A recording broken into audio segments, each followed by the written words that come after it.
Okay, well, maybe we should we're going to get started then. So, as I say, this is a workshop, so we're not going to be just sort of formally presenting you the findings of our review. We are going to be walking you through various functional aspects of the model that we have been working on. So, for those of you, I think most of you in the room know that we are the Items International team that was asked about 9-10 months ago to start working on a review of the at-large community. Organizational reviews within ICANN, the aim of organizational reviews is to determine whether the supporting organizations and advisory committees within ICANN have a continuing purpose within ICANN, which I can tell you straight away, we have concluded that there is absolutely no question that the at-large community has a continuing purpose within ICANN. The second part of that question is, if it does have a continuing purpose, is there any sort of structural reform that may be necessary to ensure that it really functions as best as it possibly can in order to reach its mission, to accomplish its mission, which, of course, as you all know, in the case of the at-large community, is to engage or to represent end-user interests in ICANN's policy-making processes, but also in ICANN's outreach activities. So, we won't go through the entire report. It would take far too long. We've only got 90 minutes for this session. What we are going to do is we're going to concentrate on the bit of the report that we know has kept you up, or many of you up at night, and has kept you very busy much of this week, which is the part that we have called the empowered membership model.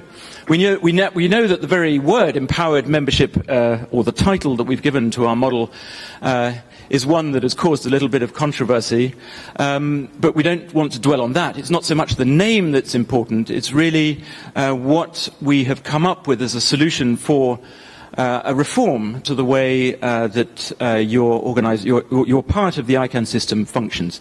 Now, really, quite simply, before we get going, Tim is going to walk us through four key parts of our model, just to make sure that we are all sort of agreed about what it is that we think would be an improvement to your mode of functioning.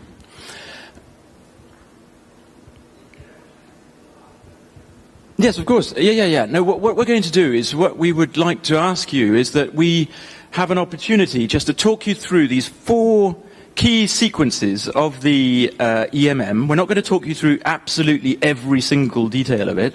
We're going to talk you through four main phases, which we think are the phases which you have had most, questions about. And then once we've gone through those phases.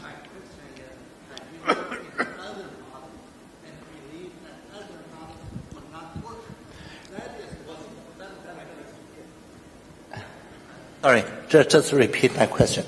My question is, besides this empowered membership models, have you looked into other models and strongly feel that other models would not work?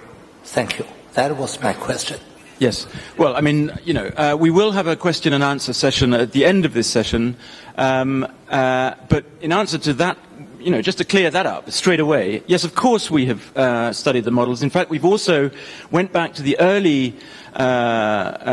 went back through the history of ICANN to all the different kinds of models of engagement that have been tried in the past. We have looked at what works, we have looked at what does not work. And what we believe we have come up with is a combination of different means of engagement which will, we believe, allow end users to genuinely become involved more easily, more quickly in your processes. So why did we decide that it was necessary to even think of an alternative model? Well, but to start with, we carried out, as you know, a global assessment of the situation within at large, and as we have explained in some detail in our report, the conclusion that we came up with was there were two conclusions. There was no question about the enthusiasm, the dedication, the hard work of the community members that you are to build up this community, but there was a problem somewhere to engage actual end users. There was a blockage somewhere, and we've talked about this in other sessions. So anyway, we're going to get to this. The most important part of this, as I said, is not about me presenting to you. It's about us talking you through, and Tim is about to start now. As I say, before we start, the basic objective of this model is really to allow ordinary end users, which we're going to ask you to act out this in a minute, to get involved very quickly and fast and become eventually empowered within the at-large community. So I'm going to hand over to Tim now for the first sequence. Thank you, Tom. Well, good afternoon, everyone. My name is Tim McGinnis. I'm part of the review team. And first I'd like to describe the room that we've set up to sort of symbolize the various parts of ICANN. So along this table here, we've got working groups, working group 1, working group 2, working group 3, 4, 5, symbolizing GNSO, PDP working groups, cross-constituency working groups. It doesn't matter. These are just examples. And then here we've got some of the other supporting organizations and advisory committees that at-large currently has liaisons with. And along here we have the regional at-large organizations and ALAC. So we are going to take you through 4 sequences, as Tom said. The first will be on how to become an at-large member. The second will be on how to become a rapporteur, which is a new role that we have created in this empowered membership model. The third will be on voting for RALO leaders. And the fourth will be what happens at an ICANN meeting, and then intercessionally. Right, so Tom said we'll need volunteers, and I will. I will need 3 volunteers to become at-large members in our example, and if you do not volunteer, you will be voluntold. Yes, thank you very much. Nicholas? Yes, please. One more? Anybody? Anybody? I'm looking at... Yeah, come on. Great. Thank you very much. I'm really a member, so I need to... All we need are warm bodies. Don't sit down yet, because we're going to walk you through the 3 potential paths or routes where one can become an at-large member. So you can sit there. That's fine, because that's one path. And the other 2, I need you to come with me. Come on. Drop your bag. Right. So Nicholas has figured out, via the ICANN website, how to get involved in a working group all on his own. And we recognize and identify that that is a route that people will be involved. It's a corner case, but it's not going to be the norm. The norm will be Nenad, right? He will reach out and be directed to his RALO. Come on. Which region of the world? Europe. Okay. So you approach your RALO representative, and the RALO has a welcome pack for you that includes information about working groups, about ICANN Learn, the whole welcome pack. Sorry. Yeah, and so Tom will give you a little bit about this welcome pack and how to become an at-large member via the RALO. I think what's important here is this really does represent a sort of change to the current situation, because what we would like to see, what we think would be good for the at large, is to have absolutely consistent, the same rules of engagement across the board, whether you're in Europe, Africa, Asia, whatever. There shouldn't be one set of rules for the Africans getting involved, another for the Latin Americans. An end user is an end user, and there should be the same rules of engagement wherever they come from. I do not believe that is correct.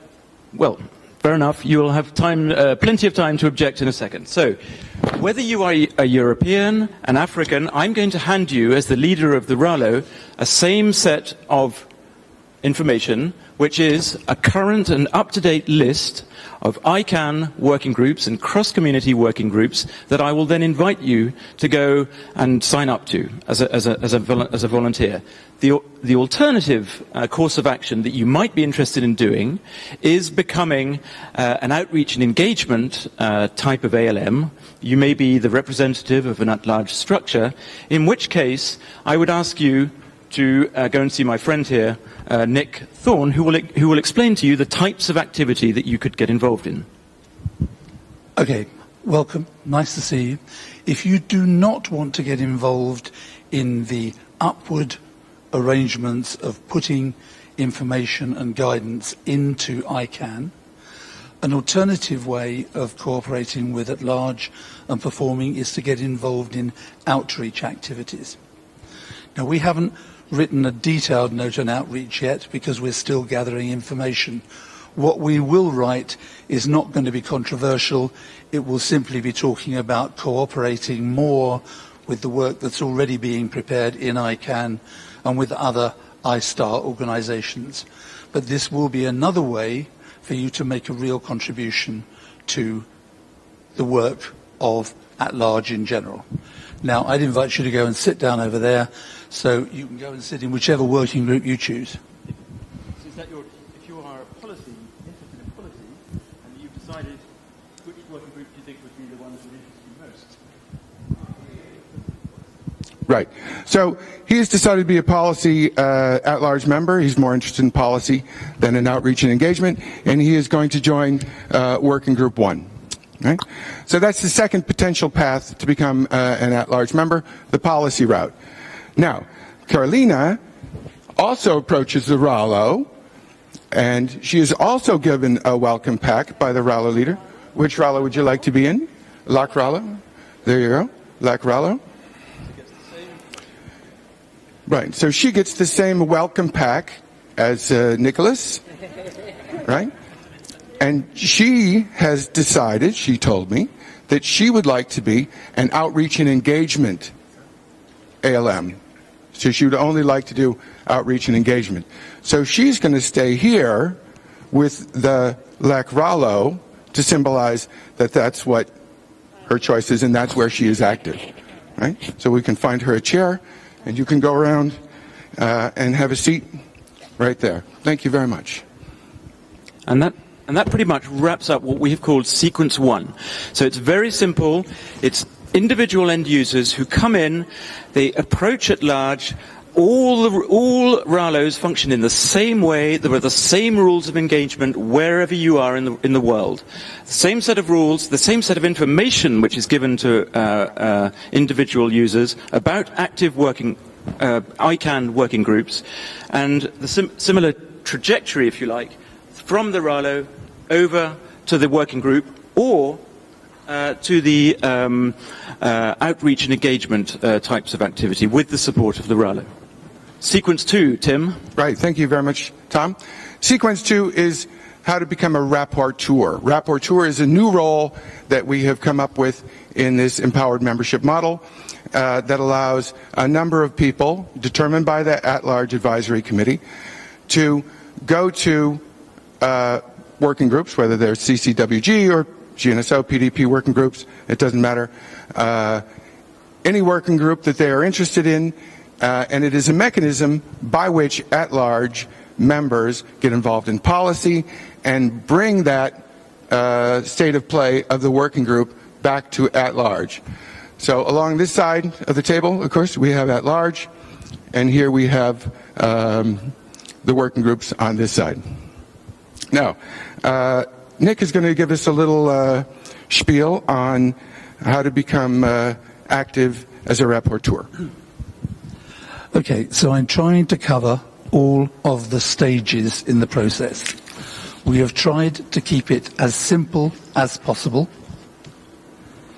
And remember that the ideas behind this came to us through our interviews and through responses to the survey. Sure, we've put them together in a certain way, but we got very clear indications that the current system needed to change and was not properly representing end users. Those were the messages we got very clearly, and that's all there in our report. So the way in which our system will work is that periodically ALAC, which will be made up of 10 members from the RALOs, 2 from each, and 5 members from the NOMCOM, same as now, will decide how many working groups, ALAC wishes to be represented on in a formal, regularized basis. Now, anybody can go to any one of these ICANN working groups and they can participate. But ALAC will want to establish a rapporteur for each working group in which they have a particular interest, and it will be the role of that individual to report back regularly to the ALAC on what is happening, and in the other sense, to develop the views of ALAC to the working group. Now, we need people who have demonstrated that they are making a real contribution to the working group. And so ALAC will need to set up some objective criteria against which individuals can be judged. Now remember, these people will be asked to volunteer to become a rapporteur. So they'll be opening themselves up to scrutiny, if you like. It's not going to be a particularly difficult thing, and the criteria will have to be simple and universal. But it won't be enough just to sign up to a working group. You'll have to actively participate. This will be monitored by staff organising the working groups in the simplest possible way. A simple checkbox. Nick Thorne opened his mouth and ranted for 5 minutes on 3 occasions, so he qualifies, which is fun, isn't it?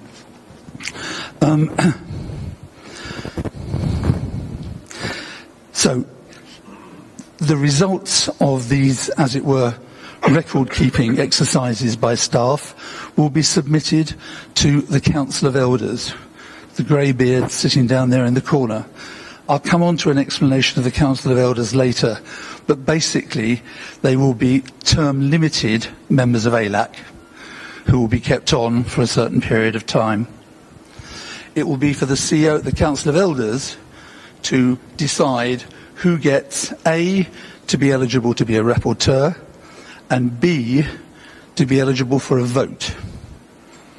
I'll come on to voting later, but the important thing here is that it needs to be kept simple and universal. Thanks. Thank you, Nick. So now, a simple demonstration of how you become a rapporteur. So the At-Large Advisory Committee, on this side of the room, has put out a call for volunteers. They have identified the 5 working groups that need a rapporteur. They've put out the call for volunteers, and everybody who belongs to At-Large in these working groups, 1, 2, 3, 4, 5, puts their hand up. Go ahead, you can volunteer. Yes, please.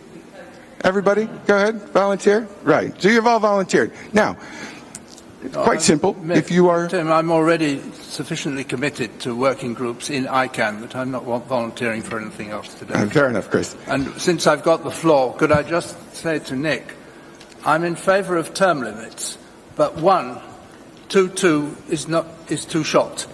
3 is a minimum, and I would only accept term limits for at-large if you persuade the board and the other SOACs to implement term limits as well. It is completely unfair to envisage a situation where term-limited and sometimes less than 2 years present at-large people have to negotiate the user position vis-à-vis people who've been in the House for sometimes decades. Thank you. Thank you, Chris. All right, so you're not going to volunteer. That's fair enough. But everybody else here has got their hand up. Right? 5 working groups and 6 volunteers. So if there's a working group, say working group 5, Bastien is in, there's only 1 volunteer, he automatically gets that rapporteur role. Right? Roberto has his hand up, or did. He gets to be a rapporteur. Working Group 2, Nenad is the rapporteur. But now we have a situation in Working Group 1 where you've got 2 people who have their hand up, symbolically. Right? That's right. So we thought the fairest way to do this would be random selection. So you've both volunteered. There's been a need identified in Working Group 1 for a rapporteur. Tim, Flip the coin, then heads or tails. To pick you up on that. Tim, please. Can you hold on? I'm right in the middle of this. Please, no random.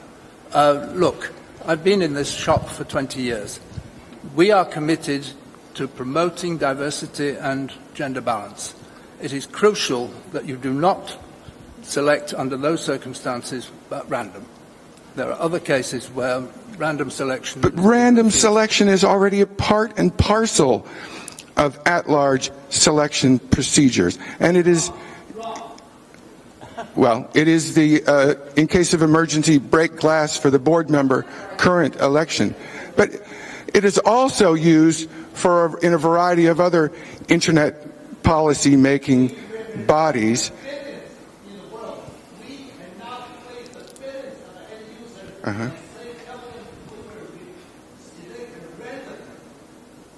Well, if you have 2 equally qualified people, that's not true. There is criteria. But if you have 2 equally qualified people, in a scenario, say, if you have 2 equally qualified people, how can you be fairer than random selection? Right. We understand your objection. Go ahead, Chris. Well, then, if you please, in the real world, find 2 equally qualified people before you use a random selection. Thank you. Ladies and gentlemen, it's Chris Despain, ICANN board. I can't remember what session I was in when we talked about this report, and I remember saying one of the things that happens with reviews is that the organisation that's being reviewed tends to think that everything is being said is bad or wrong, at least in the initial stages. It would be it's perfectly normal, it's nothing unusual. It would be perfectly wonderful if we could all just let the guys get on with what they're doing, listen to what they're saying, take note of what they're saying, and rather than interrupting them all the time. Just let them go through their process. Let them say what they need to say. You guys are going to have to, ALAC is going to go away and talk about all of this. Fighting with the reviewers is not particularly helpful at this stage. Thank you. Thank you, Chris. So it seems that we understand that you have an objection to it, but we thought this was the fairest method. And between Leon and Nicholas, the random selection, something like 3797 RFC 3797 selection process, and Nicholas takes the rapporteur role for Working Group 1. So that ends sequence 2, how to become a rapporteur. Very good. Very good. Right, so sequence 3, voting. Now this is an area that we understand that you have also found objection with, but we have come up with this concept called an active at-large member. And we understand that you have objected to the idea that anyone in the world can join at-large and have a vote. And we never wrote that down. We never intended that. So Nick is going to tell us a bit about how you become an active enfranchised member of at-large. Thank you. Okay, so I talked earlier, that was good. I talked earlier about the need to qualify via a mechanism of demonstrating that you're actively participating in working groups of ICANN. Now, it will only be those people who are qualified who will be entitled to volunteer to become rapporteurs or who will get a vote in ALAC at-large elections. Let me say now, because somebody brought this up the other day and it's a bit of a silliness, of course there will have to be a transition from current system to new system. Now, we're not going to micromanage you and get into that sort of detail. We'll leave that to you to decide. But of course, there'll have to be a transition. So, you have your volunteer rapporteurs chosen either because they're the only person volunteering, which I understand happens occasionally, or by random selection if there are a number of qualified individuals who've demonstrated their willingness to make a real contribution to the working groups. The other thing that these individuals who have qualified will get is a vote, but really they'll only be voting for their RALO leadership. Perhaps, and I underline perhaps because I know it means a lot to many members of at-large, we might extend that to voting for the board member. At the moment, we are suggesting in our report that that should be done by random selection, also from a qualified shortlist vetted by the NomCom. But voting would be another alternative, and we are not deaf, we're listening. Let me say just one last thing. We've heard an awful lot about capture and gaming. I won't say that I'm surprised because my background is the United Nations and people cheat. But I was a bit surprised to find out quite how many people there are who suggest it might happen in this community. I think I chose those words quite carefully. Anyway, we don't think, we've sat and we've talked about it endlessly, we don't think it's a huge problem. It will be very obvious if there's suddenly a large number of people from one particular area or country voting, after all, for just 2 members of their RALO. So I don't think we need to worry about it, and I don't think there's any risk of, in quotes, I can't do the entre guillemets thing because my hands are full, but of the quotes capture. We don't really think that that's a real danger. Final point on rapporteurs, they will be term limited. They will be eligible to do 2 one-year terms, not renewable. But after 1 year of serving as a rapporteur, bearing in mind that they will have been made eligible to vote as well, after 1 year of serving as a rapporteur, they will be eligible to run for a position on their RALO and hence get through to ALAC. Thank you.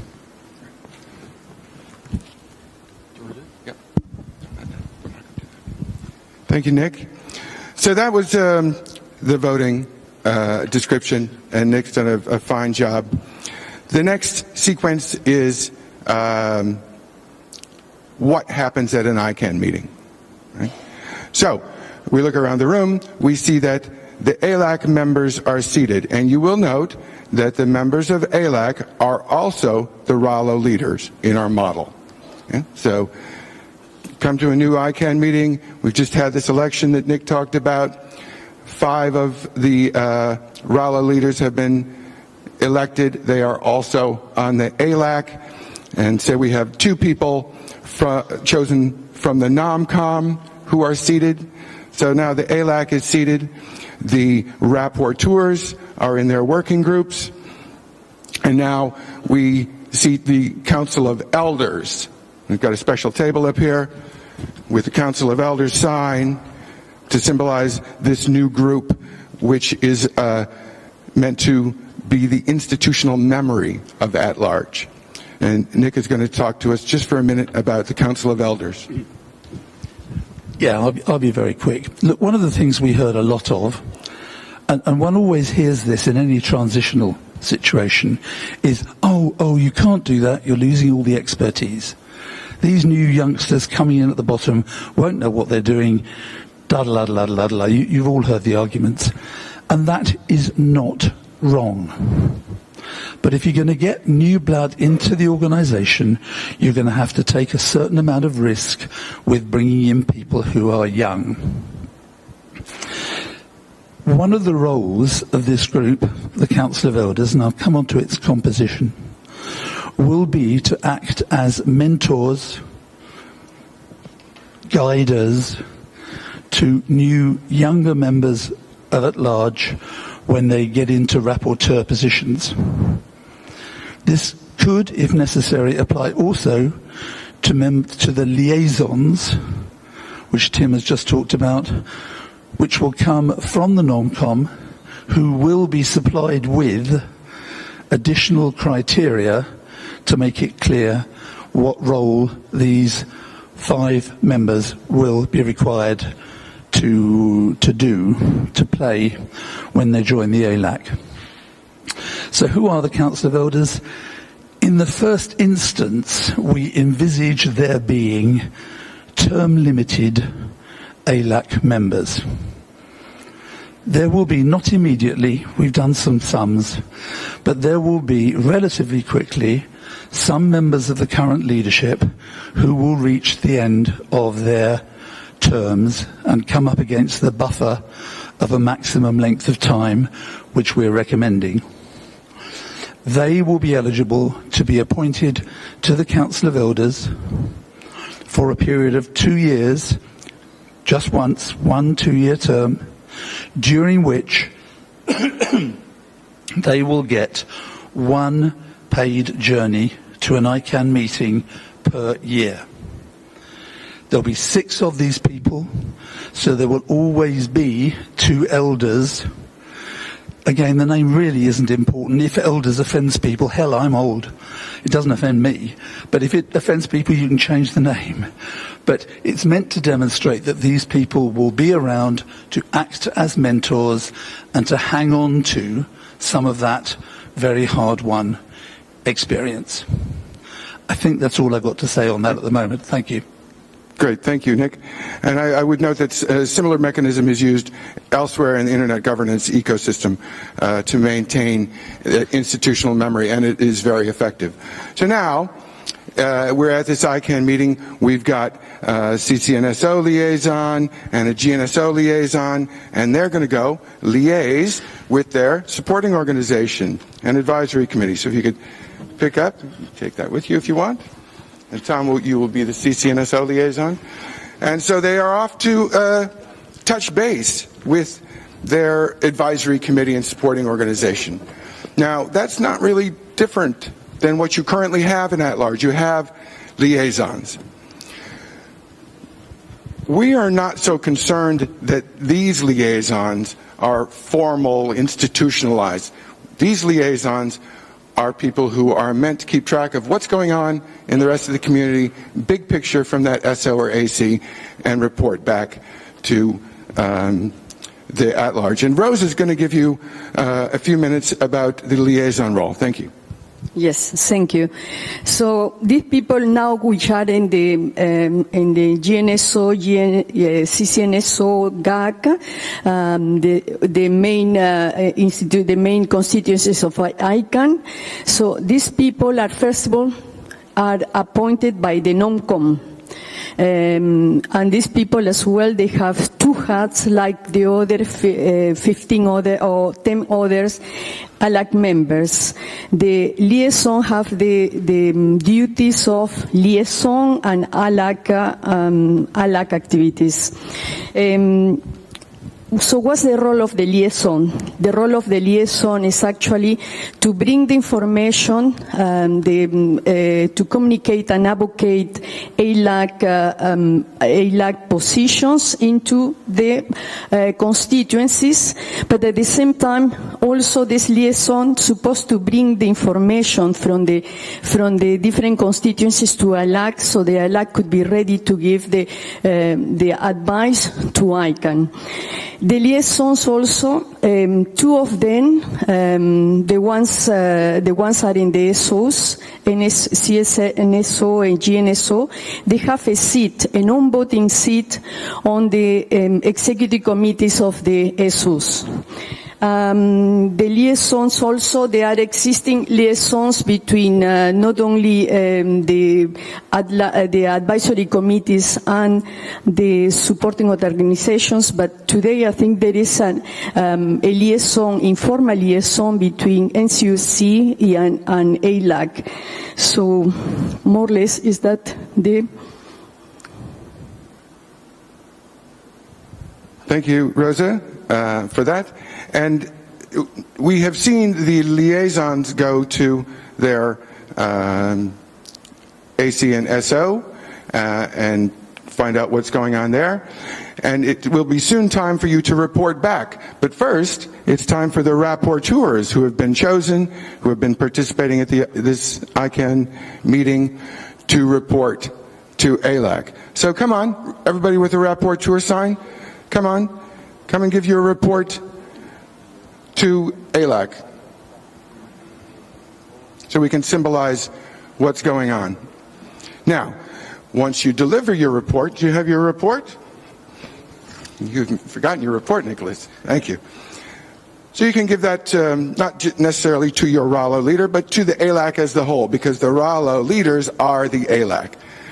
So the rapporteurs report on specific working group, what is going on in this working group, and it is for ALAC then to decide. Thank you very much. Sure, you can return. But you are symbolically now in the ALAC meeting, and it is up to ALAC to decide what to do with this knowledge. This is early intervention knowledge. We're trying to create a two-way street between the working groups and the ALAC and the advisory committees and supporting organizations and the ALAC. So they are well informed early on, right? So now it is time for our liaisons to come back to at-large and report.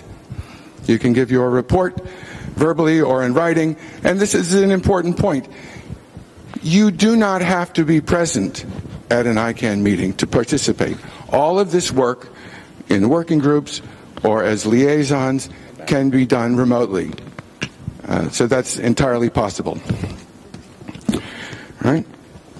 So the liaisons have come back to ALAC and given their report, and now it's up to ALAC to decide what they need to do. If they need to take any action, if they need to create a document, if they need to send some information back with the rapporteurs to the working group so that their views and opinions can be heard early on in the working group process. Right? So that is the end of what happens at an ICANN meeting. So now we are on this intersessional. So you are back with your working groups, and you're back home, the liaison is back home, you're keeping in touch with the GNSO, and you've all got home to your RALOs. Yeah? So you can take away your ALAC sign, because now you're just a RALO. And that's where you're doing outreach and engagement. Okay? So now Rose is going to wrap up our 4 sequences, and then we'll throw it open for questions and answers.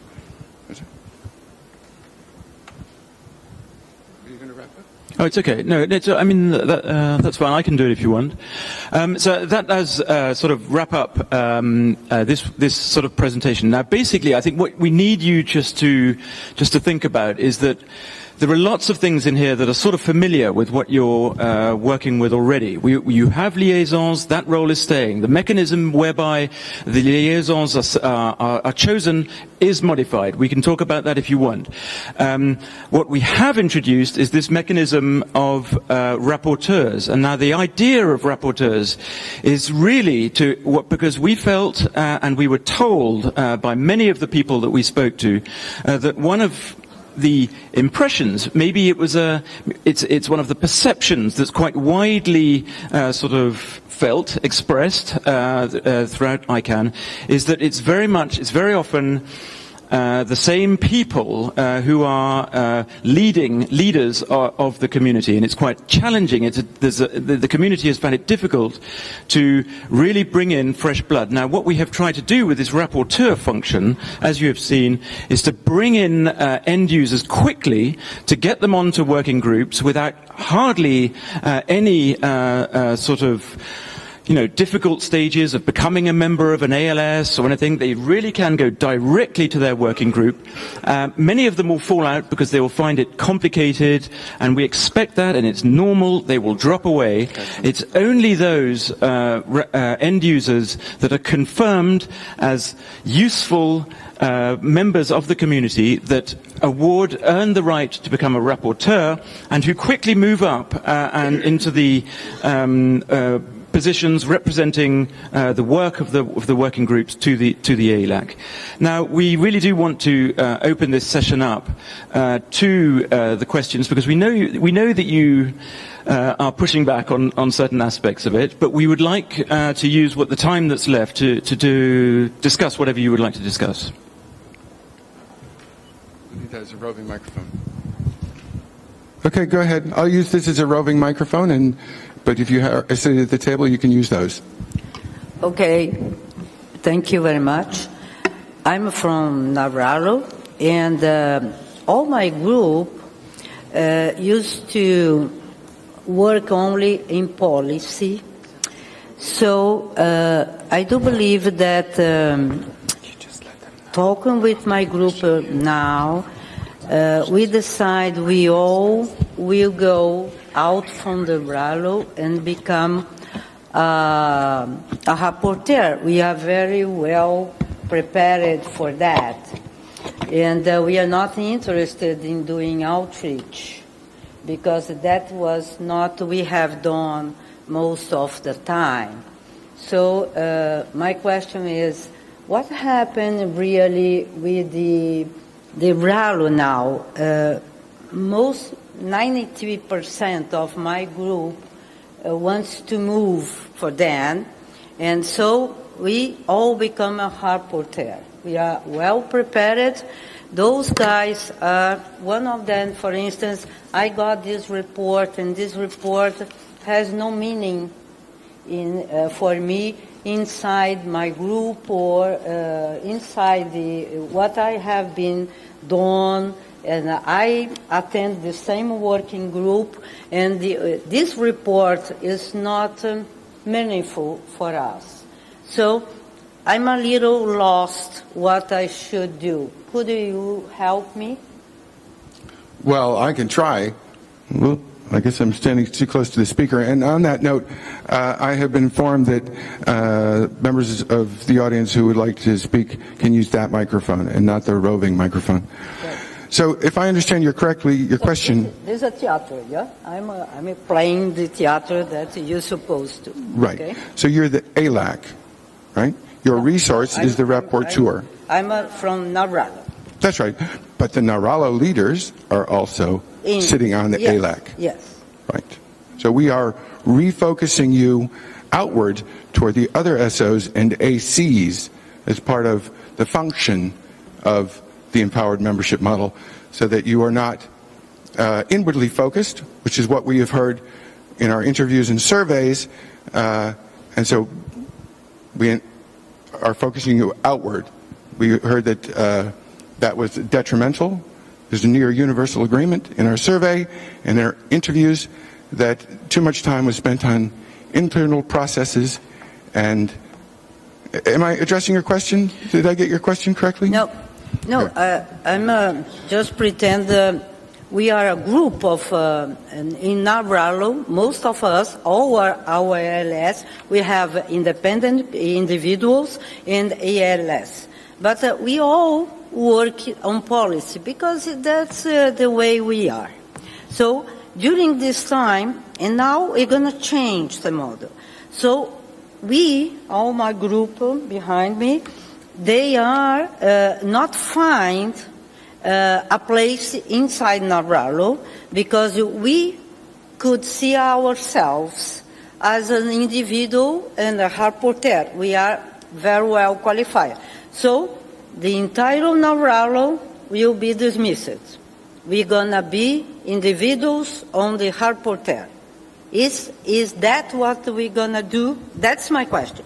Is that we should do? That's the idea? Nick? Okay, let me try and answer that, Vonda. We are not suggesting any change in the way in which RALOs run themselves. But the guy said that the RALO should work on outreach. We are not doing this. Okay. We are doing this to one person inside because our region is a very uniform region. I know that the other regions does this very well, but my region is very uniform and very rich, so we don't do outreach. We do work on policy. Okay, fine. So in terms of Naralo, again, we've had to look at this globally. But in terms of Naralo, if you're not doing any outreach, we will encourage you to do more if you think it's necessary. Basically, the program which is being rolled out by ICANN now, which is a demand-led outreach program, is going to be at the core of what we recommend in our report. It'll basically be, let's all cooperate with that system, and where it's necessary, let's use it. Let's get ICANN giving a bit more coordinated and coherent information, and let's help and guide, based mostly on best practice, the RALOs in what they're doing. Now, in the case of Naralo, that might not apply, but I suspect that in the case of all the other RALOs, including Europe, because there are lots of parts of Europe which need help, then outreach will be essential. But we are not suggesting that you should in any way alter the way in which you direct inputs inside your RALO to the people who will go from that RALO to sit on ALAC. I hope that's a clear answer to your question. Thanks. Who's in charge here?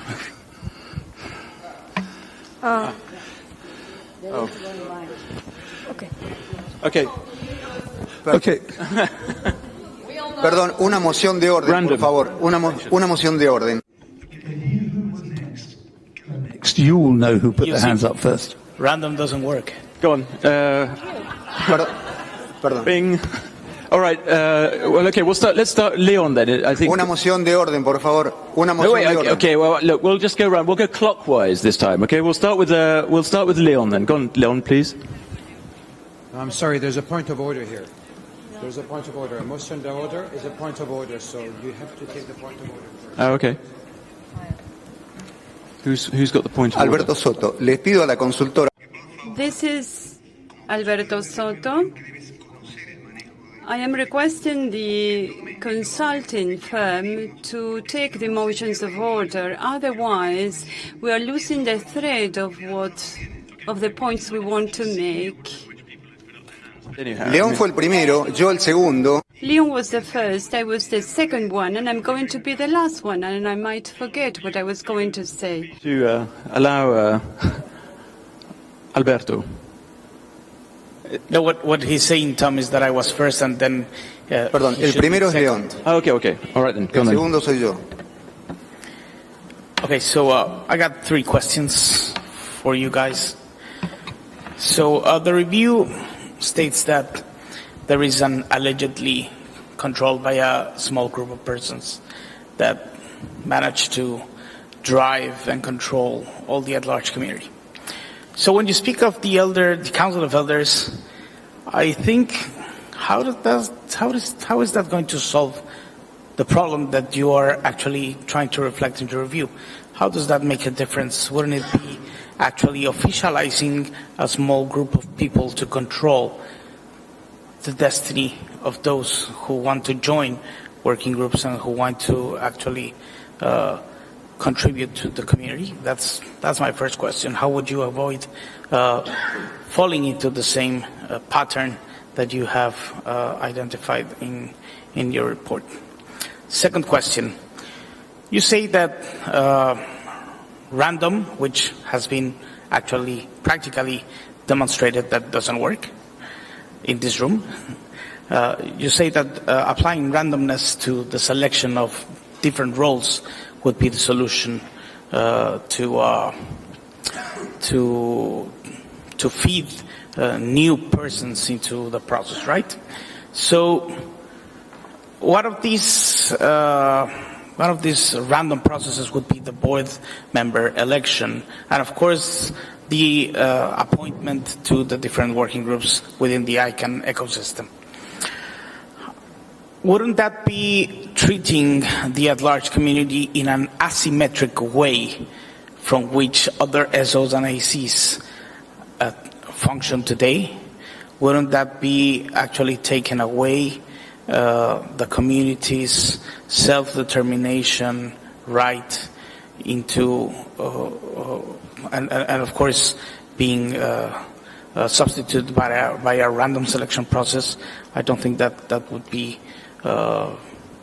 something optimal in the multi-stakeholder model that we all embrace within ICANN. Thirdly, and this is my last question, let's assume that your empowered membership model is very successful in attracting new people to ICANN, right? So, if this works, we'll maybe have an at-large community with effectively hundreds of thousands of individual users trying to vote on elections for many things. How would you deal with controlling or driving, rather than controlling, driving these electoral processes? Wouldn't that have also different impacts in many ways that might not have been foreseen in the report? Okay, so 3 questions. I would like to just answer the second question about random selection and why it is that we have introduced this provocative idea, but we believe that it is a useful mechanism. Tom, just to clarify, the question is not about random selection. Random selection is the means, but the ultimate effect is the asymmetrical treatment of the at-large community in front of the rest of the SOs and ACs. Okay, right. Now, there are many things that are asymmetrical about your community and the other communities within the ICANN system. Your constituency, if you like, or the people that you represent, the end users are 4 or 5, 4 billion or whatever it is, whatever the figure is. Whereas the other constituencies are talking about, are several hundred members or several hundred a couple of hundred CCTLDs. So you're talking about an order of magnitude which is just, unparalleled in the other parts of the system.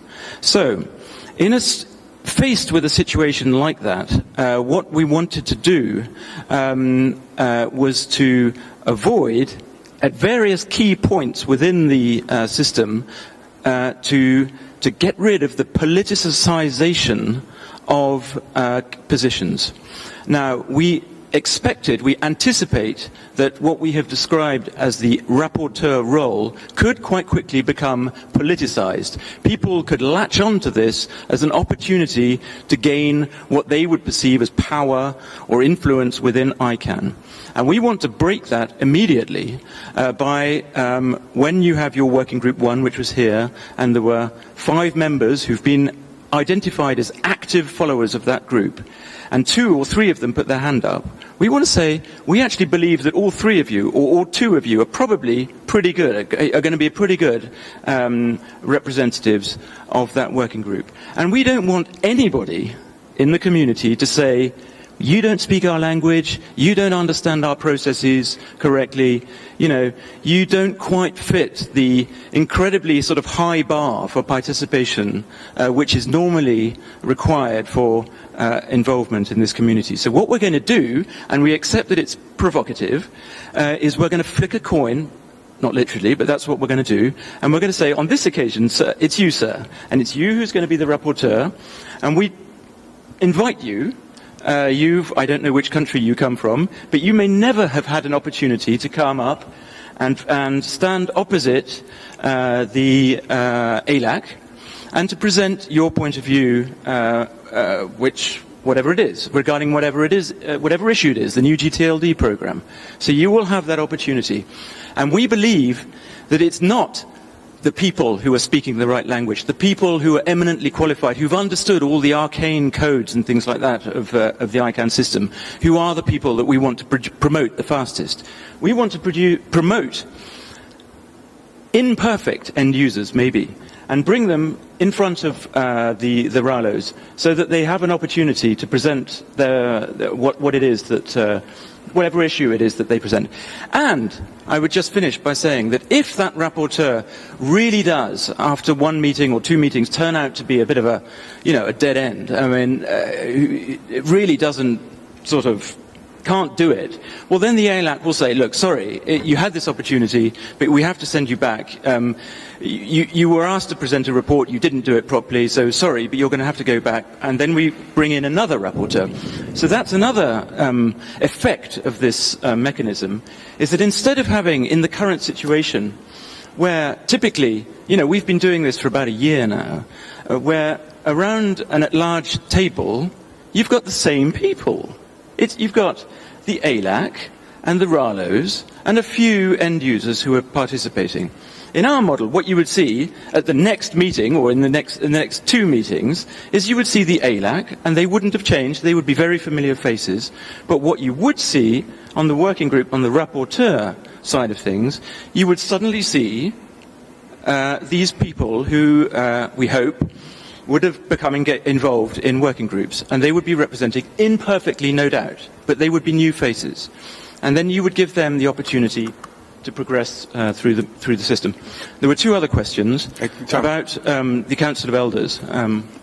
Thank you, Tom. And I wanted to address the third question, and I appreciate the question. It's sort of a softball question. I noted yesterday at the board at-large meeting, there was some discussion of the complexities of ICANN issues as being a barrier to entry. So that is one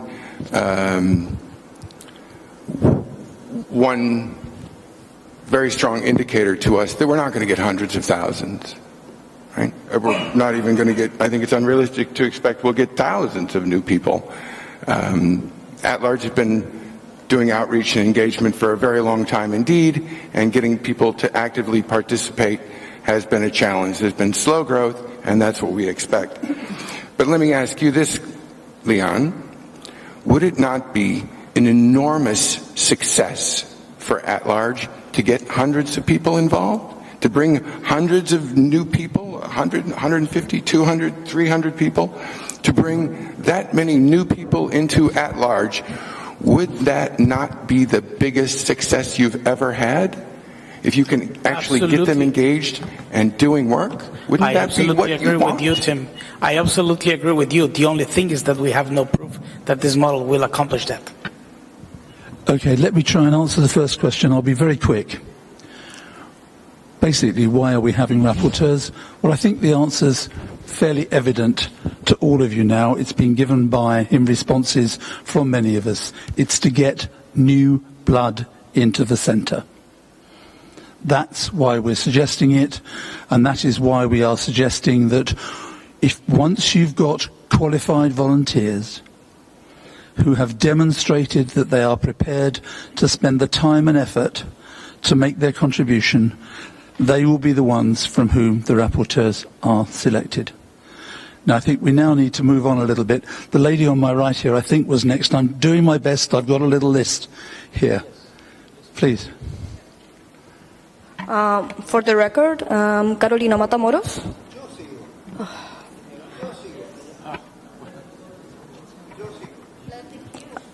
Alberto, please. Well, I'm sorry, Alberto, would you be I'm terribly sorry. That's entirely my fault. Shall we let the lady go first and then you can go immediately after? Right, sir. Perdón, Alberto, over to you. hice una moción. Do we have translation? I don't have very good Spanish, so has anybody got a... Anyway, Tom, you can listen to this, make sure. Hice una moción de I made a motion of order. Olivier said that it had to be fulfilled with, and it's not being fulfilled with. I was the second. I apologize to the lady, but this has to be respected.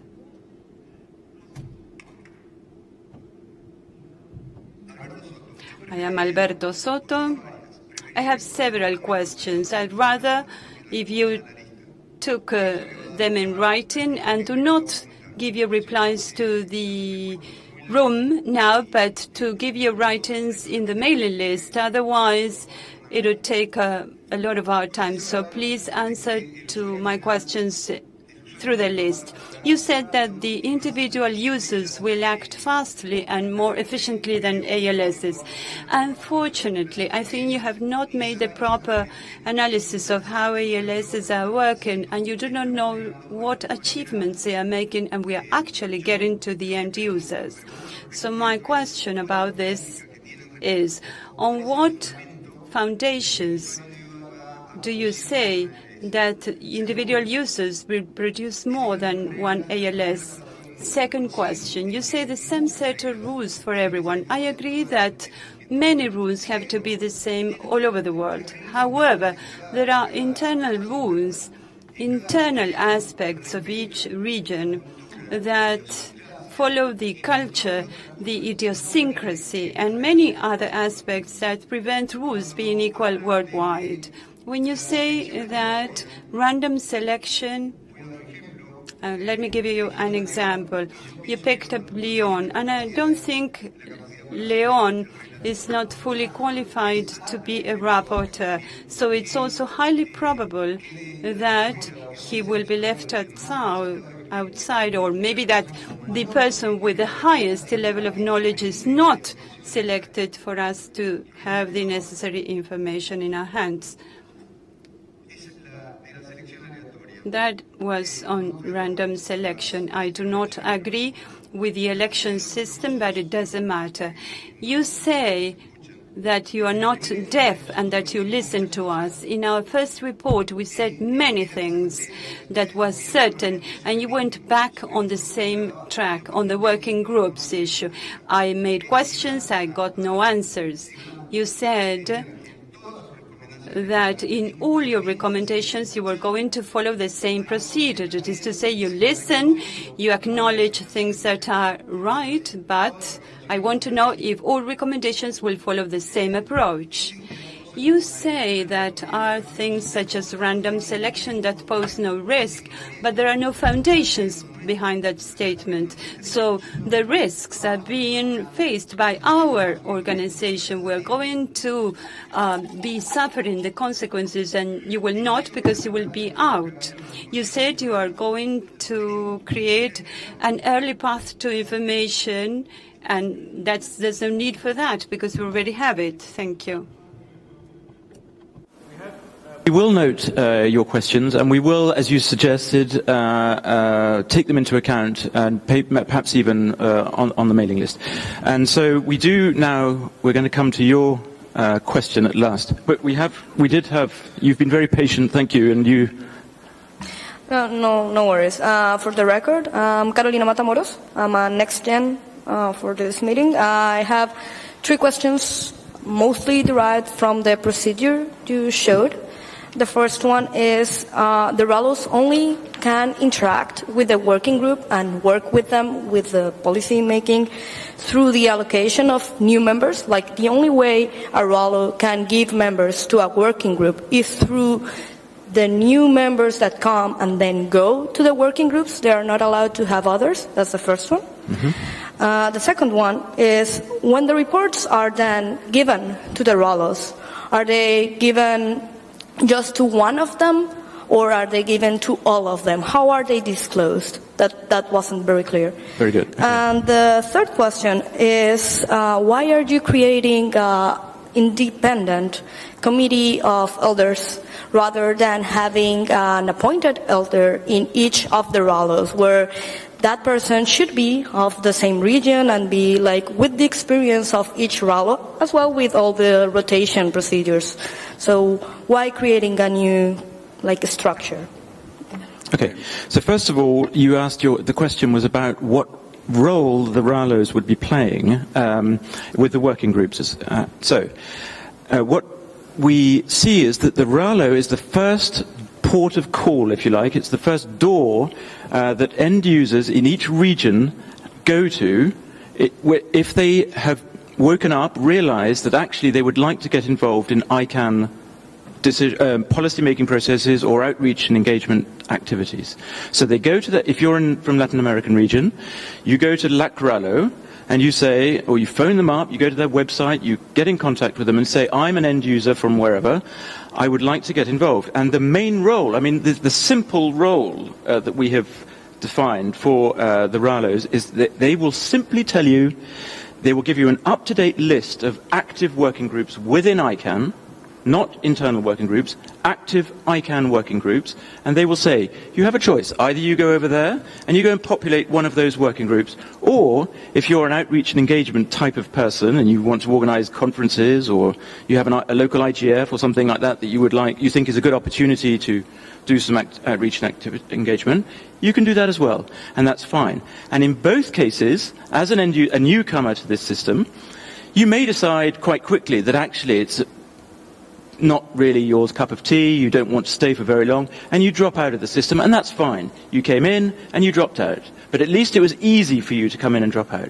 If actually it turns out that this is exactly what you wanted to do, and it's very good, and you really do sort of, you are contributing actively to these working groups, well then quickly, within a number of months, and according to a set of criteria that will be clearly understood and which we think should be the same for absolutely everybody in all regions, you will be empowered. I mean, you will have the power, but as an end user, and that will be sort of independent from your RALO. It's you, the end user, that are then navigating the system. Can I address your other questions, Tom? So I apologize if I was not clear. The reports given by the rapporteurs will be made to at-large advisory committee, ALAC as a whole, not to RALOs. Right? And the Council of Elders question you had, we understand and we acknowledged even before we wrote our report that there would be some opposition to the idea of term limits, especially 2-year term limits, 2 times 2-year term limits, which we think is a good middle ground. So we created the Council of Elders as an additional up-and-out mechanism. You do your rapporteur role, you do your ALAC time, and then you sit on the Council of Elders as a way to help and mentor new people coming in. And we did not want to create per region Council of Elders. That's why we created the global for the whole of at-large. Okay, now... Sorry, I do want to raise a point of order. Many people are sitting around the table. I recognise them, I hear your voices, but they're voices that have other opportunities to be heard. I would very much like to encourage whomever is managing this event to take those who are not ALAC and are standing at the microphone ahead of the queue. Thank you. Actually, what I've been doing is giving a list of when people put their hands up, and Milton, you're number 8 and we've got to number 4. I'm fully aware of that, which is why I was about to say, can we please keep it to 1-minute questions? And I promise, on behalf of all of us, that the responders will keep it to 45 seconds. So the next one is on my list is Sirinush, I think. Oh, he's gone. Sorry. Oh, it's Satish. I'm sorry, I'm getting the name. Okay, fine. So I'm sorry, Satish is no longer there. So it's you, sir. Actually, I was second again after this lady from Noirala, but it doesn't matter. What I wanted to say, I'm a member of Eurala. I'm a member of ILS structure, and I can tell you my experience. Sorry, can you speak closer to the microphone? Sorry. I can tell you about my experience, how I become, and it seems that I shouldn't be a member of ILS at all. I submit some data about our organization, talk with Wolf and with Olivier, and submit it, and they analyze it, and they accept it very fast, efficient, that we can be a member of Euratom. My experience is basically working in national registry and in organizations, some conferences, etc., etc. And now I have a non-profit organization and also work in ICT industry. So I'm not policymaker at all.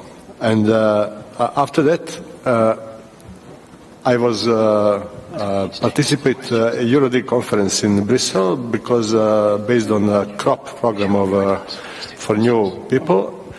Then I am a member of selection committee in Eurolab and participate in several, let's say, working group. I participate remotely on audio conferences and discuss everything. Now I'm sorry, because I think Cheryl has just pointed out that we are apparently very time limited. So if what you're saying is that engagement is already simple. Point of that it was simple, efficient, and I don't see that your proposal is better. Second thing, the same condition for all participants is for me is completely wrong, because maybe North America can be the same, but in Europe or in Africa or in Asia or in Balkan region or anywhere cannot be the same criteria. It is totally in opposite with diversity, whatever you want, any principle of ICANN that you can manage. So I'm not sure that this idea is completely defined and maybe should be analyzed some period, but I don't see any progress in compared with my experience in last year in ALAC. Okay, thank you. Point taken, and we will come back to that if we can. Milton? No, I'm sorry. We do have a list of people here who've been putting their flags up. Next is Irio. Then it's Chris, then it's Holly, and then it's Milton. Oh. Can you please be brief? We'll take all the questions and try and give our answers at the end. Thank you. Thank you, Nick. You know all the Hippocratic oath. First of all, don't do any harm. Diagnosis can be okay, or partly okay, but still suggesting a wrong medicine can be bad. In this case, the medicine is irrelevant to the problem, and worse, it's actually directly harmful, not to say lethal. Because even an attempt to put this in practice would paralyze at large for a few years. It takes a lot of time, during which the energies of people are focused on the process, actually, and not only, and not on the substance. But my question really is, are you really within the scope of your task? Yes, okay, to analyze problems, even to give your views on how they should be solved. But it seems to me that you have designed a whole new system, and it comes like out of the blue. I would almost be tempted to use a famous word for it. It's alternative reality. Thanks very much, It's built on assumptions that don't exist in the real world. So actually, the big problem is that unlike the assumption, which is that the world is full of people who are interested in what we are doing here in ICANN and scratching the doors, the barriers to get in, it's actually very hard to find people who are interested in the ICANN stuff. People are very interested in the internet, but they formulate their concerns in a different way. That's why we need ALSs. Okay. Because the ALSs, or the local level, they speak the language, they know the problems. they can translate them into Icanese. Iria, thank you. Sorry, can I cut you off there? We did put a limit of 1 minute on it. Yeah. We're always interested to hear your views, and thank you. So, okay, thank you. Thank you. Can I now move on to the next one on my list, who is Chris? Christopher? No, I didn't mean you, Chris Despain. Sorry, I meant Christopher. No, not me, actually. I'm at the end of the queue, unfortunately. You're Christopher. I'm Chris. That's correct. Holly, would you like Except to my mother. interrupt this interesting conversation? Thank you.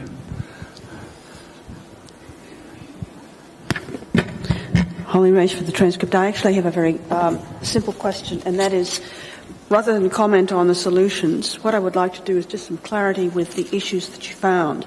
As I understand it, from what you've said, the problems that you identified, which you believe this system addresses, are things like the difficulty of engaging end users, the lack, or what you're trying to propose is a mentorship or succession planning. At the same time, retention of knowledge somehow while admitting new blood, including the youth, and inward focus. Now, have I missed anything?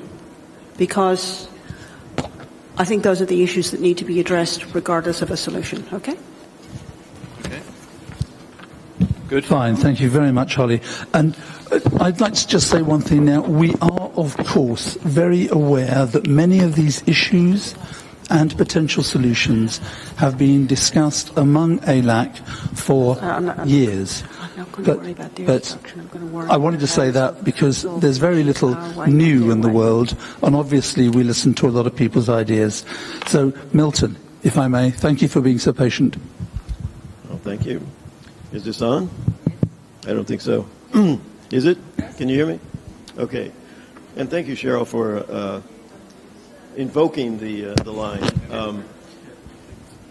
I don't think it's on either, but so I'm kind of surprised at the defensiveness that I hear here, because I thought that your report, it has a lot of intricacies which I haven't mastered the details of, so I'm not going to give you a detailed critique, but I hear certain suggestions like random selection of certain positions. I'm surprised at the hostility with which this has been greeted because the IETF does it. It's got its origins in that. I'm not saying that's the right solution, in particularly where you placed it, but I don't see why it's being greeted so as such a threat. Same thing with term limits. I mean, our GNSO constituency group and our stakeholder group have both adopted term limits. The council has term limits, the GNSO council. So this is not a crazy idea. It hasn't destroyed us. It's not medicine that's killing us. I think if I have a criticism of your report, it's that you didn't ask the big questions about the purpose of at-large. That we have to remember the history of at-large.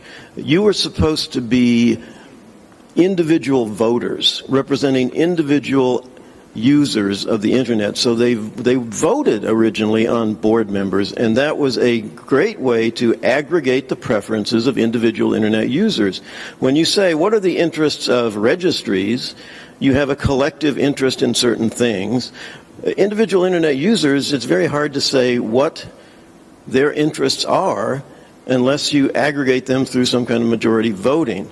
Now, for one reason or another, and we won't get into that debate, the board and most of the community decided that elections were not what they wanted to do.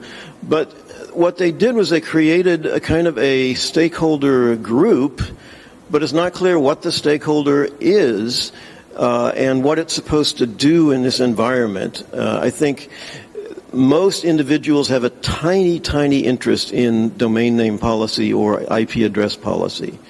And it's unclear why large numbers of them would ever get involved, much less climb their way up a three-tiered hierarchy of at-large structure, RALO, and ALAC. So fundamentally, I think you're trying to do the right thing. You're trying to make it easier to get individuals involved for whatever reason. But we have to ask, what is the purpose of at-large within this environment?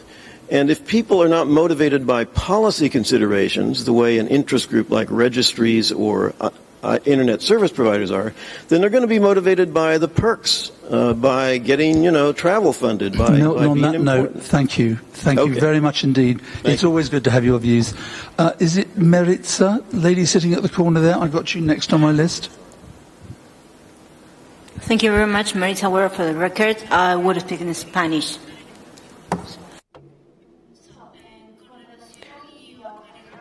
Adding on to what the previous speaker said, as regards the unification of criteria and the experience needed by liaison, this is a key issue. There are many people involved in the region, many people working as volunteers, and as regards unifying those criteria, I think we should consider, first of all, the needs of every region, besides their experience, obviously, and secondly, the new issues that have a different nature in the different RALOs.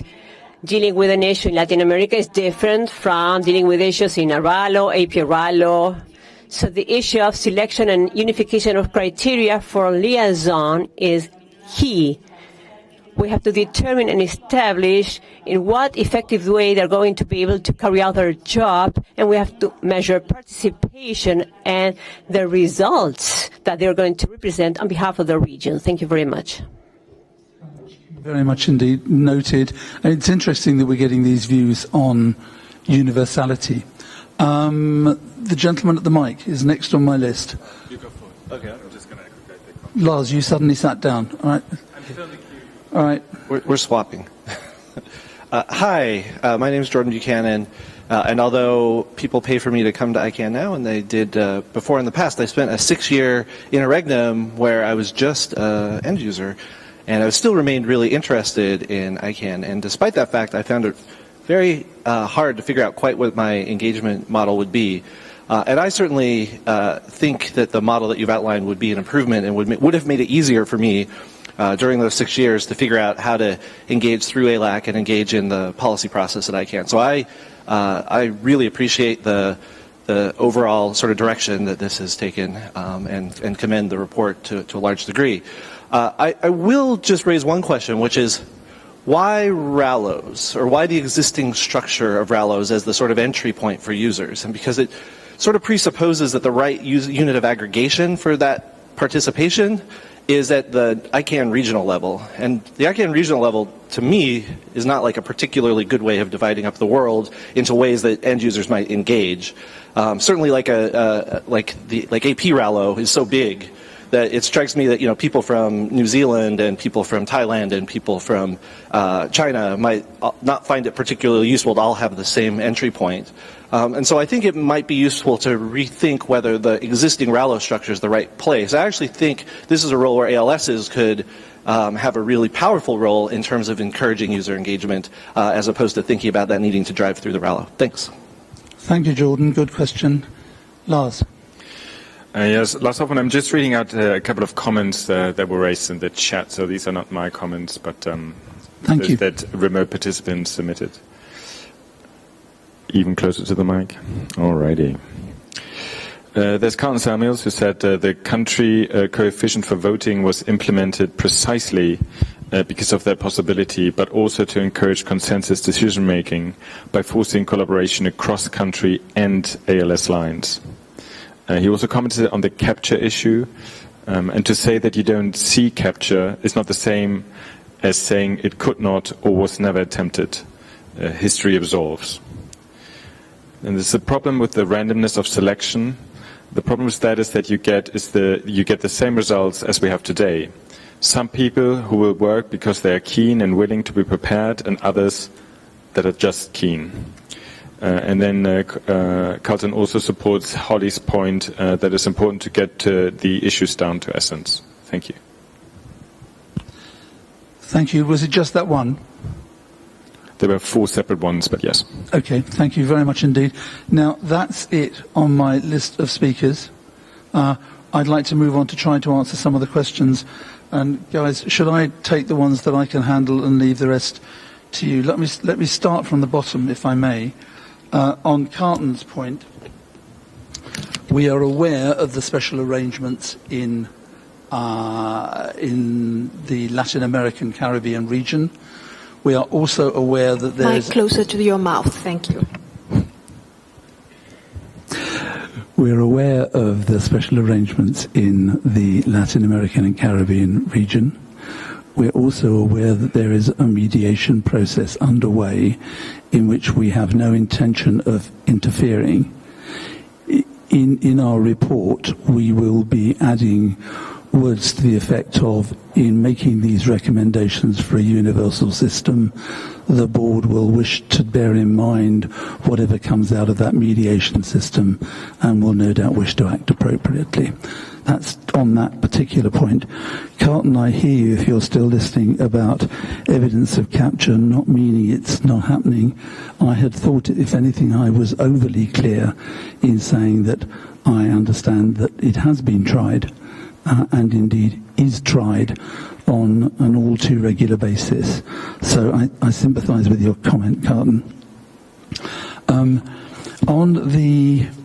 Jordan's point about changing the structure and the content of the RALO mechanisms, I think almost everybody would agree with you that the balance at the moment is not satisfactory. Of course, the numbers of countries in these areas has grown as more and more countries have appeared with the end of the Soviet Union, let alone decolonization. But from my own experience in the United Nations, trying to change these things, by all means, let's start it, but it's extraordinarily complicated and would be a pretty major undertaking and would, of course, need to be done ICANN-wide. Milton, thanks for your mostly constructive thoughts. I find it interesting that, Milton, in some ways you're saying we didn't address the big issues, whereas my good friend Irio is telling us that we're beyond scope. It's been difficult for us to actually draw lines, and we've done our best. It is not going to be perfect, but again, what more can we do than our best? I think that's all that I've got in my notes. Tom, can I hand over to you? Okay. No, I was just picking up on Milton Muller's point about the original experiment that was tried in the early days of ICANN, when all end users were given a vote, and that had, results which are still sort of very present in everyone's mind, and for many people it was sort of a bad chapter in the at large. And we've really learnt about that. We've taken those lessons into account, and what we wanted to do was to have a balance of allowing a lot more end users than are currently able to participate in the system today to be drawn in with a very low barrier to entry. So there is no question that we are lowering. Our attempt is to massively lower the barrier to entry, but at the same time to check the sort of the hordes of people that that many of you talk about, but we don't believe they are really there. We don't believe you're going to be invaded by hordes of people.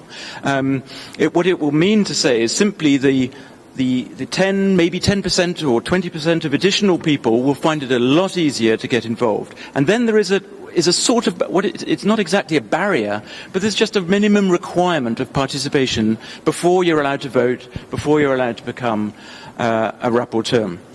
And so really what our model is about is that we challenge you to lower the barriers. We hear you talking about these fears of, uncontrolled hordes of people who are going to invade you. We don't believe those uncontrolled hordes of people are really out there. And we believe that if you have the courage to lower the barriers to entry into your community, that it's going to become a community that's a lot more dynamic, with a lot more movement of people through it. And that's really what we want to see. And just to go back very, very quickly to the random mechanism, that just adds a little bit more kind of sort of uncertainty in exactly who you're going to get moving through the system. Okay, Tom, we're running out of time. I've got one more questioner. Have you finished answering questions now? Yeah, I'll Thank you.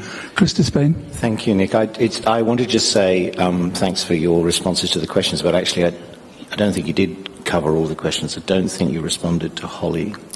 And the reason I'm picking up on that is because it's what she made a comment that I was going to make, which is I understand the disquiet and concern about the recommendations, and I've got no doubt that we'll find a way through that. What I'm really interested in is of the issues, and if we can get acceptance and agreement that the issues are real and that the issues are out there, then that is a huge win.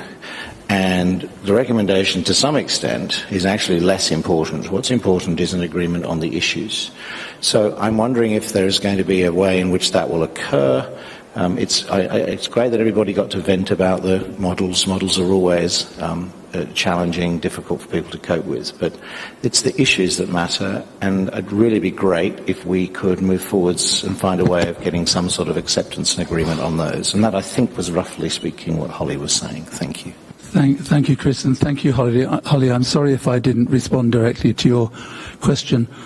Let me say now that we've heard this criticism, and I call it a criticism with a small c, because we're not worried about it. We heard it first, I think, from Renalia some months ago, when she pleaded with us to make sure that we made the problems clear, and, if possible, to line them up with our proposed solutions.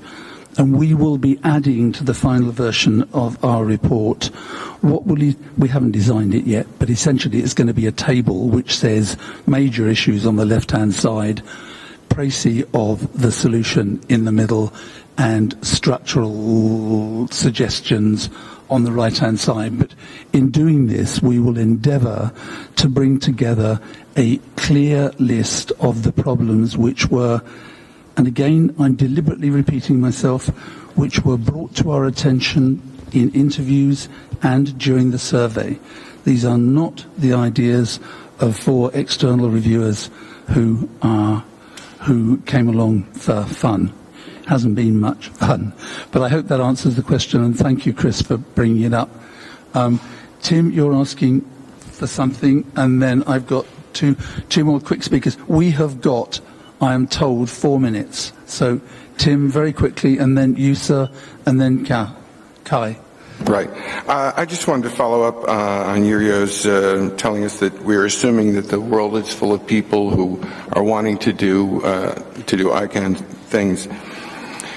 We have not ever assumed that, but we have seen with our own eyes multiple ICANN meetings during this review and previously, as Jordan spoke, and from my own personal experience, that it is difficult to become involved in at-large. So that is the question. The answer to the question is no, we have not assumed that, but we have witnessed during this process the problems that people have encountered. Thank you. Sir.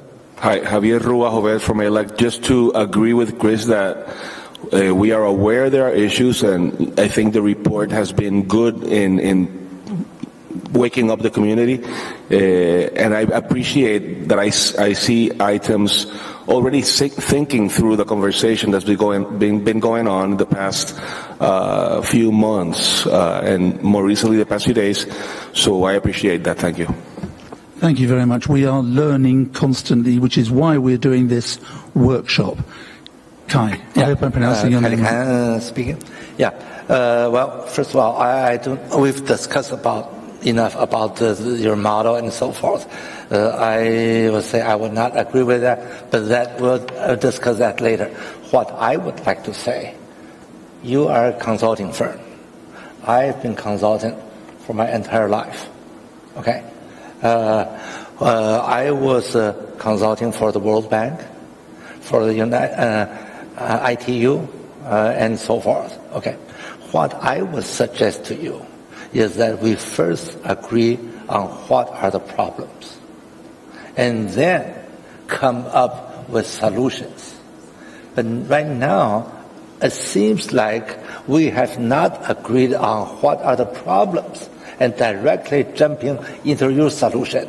And so it's hard to justify why your solution is right, while other solutions should be rejected. So I just believe there is a procedural problem here. First, we need to agree on what are the problems. And I think we are missing that part.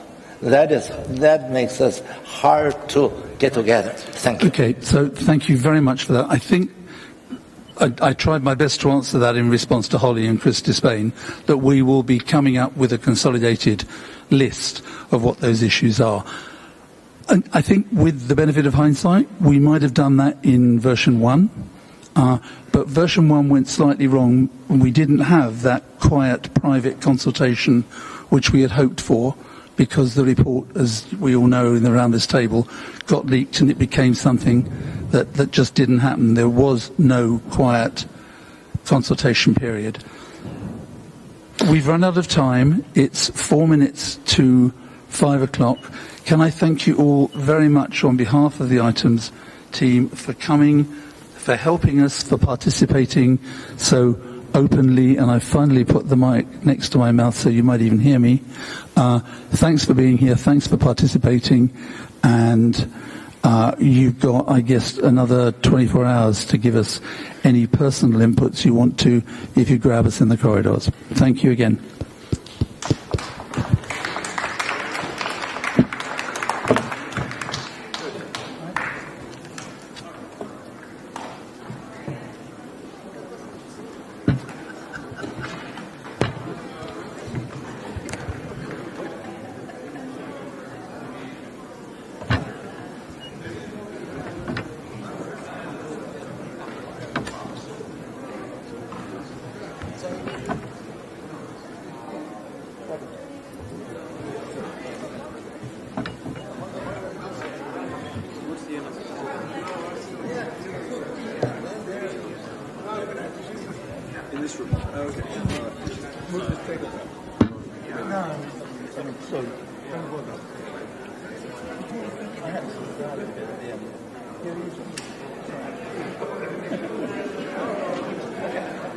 No.